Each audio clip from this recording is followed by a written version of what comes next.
шин чанартай танилцгаая. Энэ савнд юу байна вэ хүүхдүүдээ? Анхааралтай ажиллаарай. Зүйтэй. Уус байх юм шүү дээ. За тэгвэл багш нь энд юу вэ хүүхдүүдээ? Бөмбөг. За бөмбөгийг багш нь энэ савтай усны ард тавилаа. Та нар анхааралтай харна шүү хүүхдүүдээ. За багш нь бөмбөгийг яаж та нар харж гинэ үү? Сайн байна. Багш нь бөмбөгийг өнхрүүлж штэ. Хүүхдүүдээ яагаад энэ савны арга хийсэн мөртлөө энэ харагдаад байгаа юм болоо? Та нар юу гэж бодож байна вэ?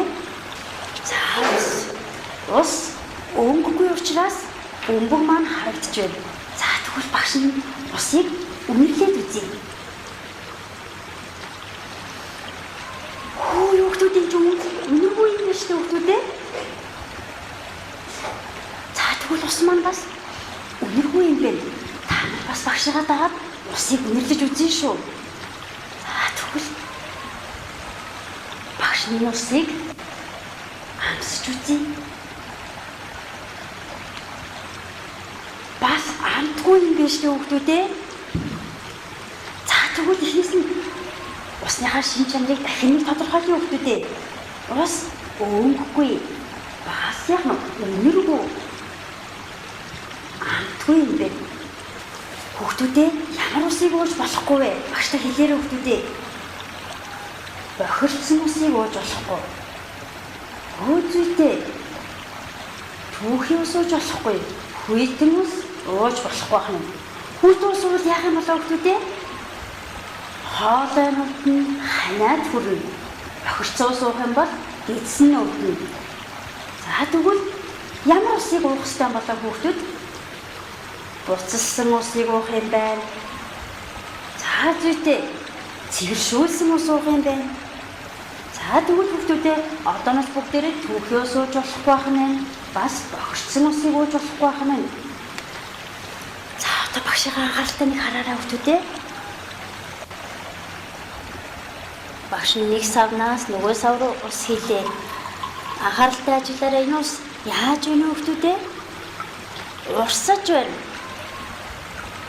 За тэгвэл яагаад урсаад байгаа юм болоо хүүхдүүдээ? Ус маань шингэн учраас урсаад байгаа юм биш үү?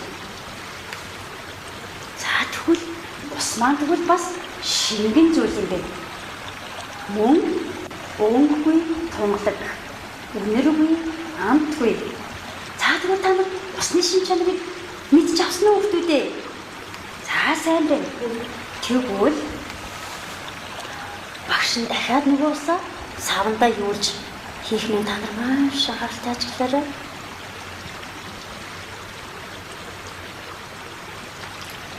Хүүхдүүдийн яаж ба асгарч байна? Урсаж байна, хайлж байна, тийм үү? За тэгвэл яагаад хэлсэн юм бол та нар юу гэж бодож байна? Ус маань нэгдүгээр шингэн учраас хайлж урсаж байгаа юм. Хоёрдугаар энэ савнаас ямар байна? Том савтай уснаас жижиг сав руу урссан учраас сав нь жижигдээ тайлж урссан байх нь. Ус шингэн учраас граммаар, литрээр мөн хэмжээстэй саваар хэмжиж болох юм. За энэ савар бас уснаас гадна шингэн зүйлүүдийг хэмжихэд ашигладаг байх юм шүү. Мөн усыг аягаар, халбаар, шанагаар хэмжиж болох нэ. Хүүхдүүдээ өнөөдрийн хийсэн бэлтгэл туршилтаа гэр бүлийн хүнтэйгээ хийж үзээд ярилцаарай. Баяртай.